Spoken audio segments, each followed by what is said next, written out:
welcome back to my channel Virtual Reads.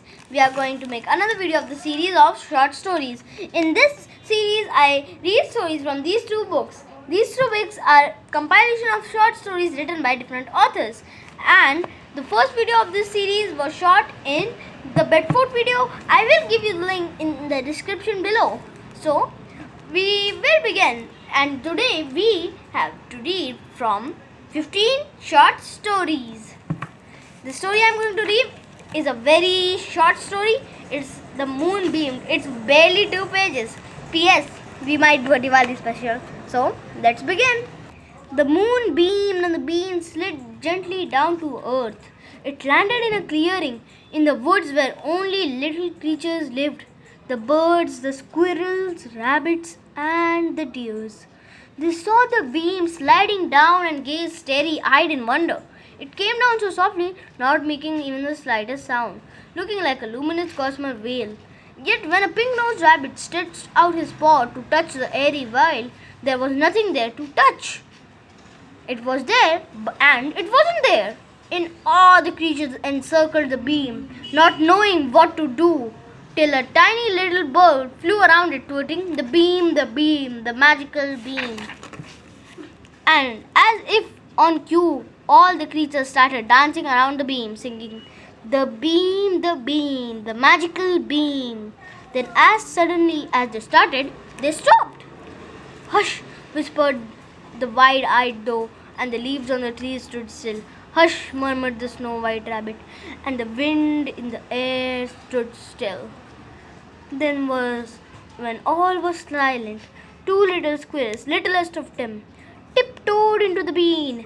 As soon as they did so, the leaves rustled, the wind whistled. And in tune with the rustling and whistling, the squirrels began to dance. The tiny paws met, the tail twist, they danced, and their feet lifted from the ground. Higher and higher they rose, lifted by the beam. The creatures stared in surprise. They moved even closer to the beam, but they did not enter it. "It's foolishness," said the pink-nosed rabbit who had tried to touch the beam. "It's foolish to get lifted by a beam. It seems to be there, but it isn't there. I should know. I tested it." "But you can't test a beam," a frightened long-legged deer protested. "You can't test a beam because when you do, you find it isn't there. You just believe in it, and the stronger you believe, the higher you get lifted. Look how high the squirrels have been lifted." All the creatures looked. The squirrels, high up in the air, were still dancing, and they looked smaller than ever before. The grey of their fur had been turned into silver, pale silver. And in fact, they looked as they were part of the beam, and the beam was part of them. But they all had the same thoughts. What will happen when the beams disappear? What will happen to the squirrels when their feet touch the ground? The squirrels seemed to know what the creatures were thinking. For them, they stopped dancing.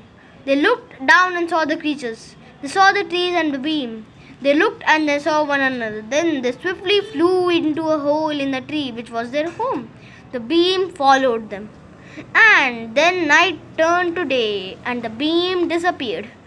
It was found that a bit of it had got left behind.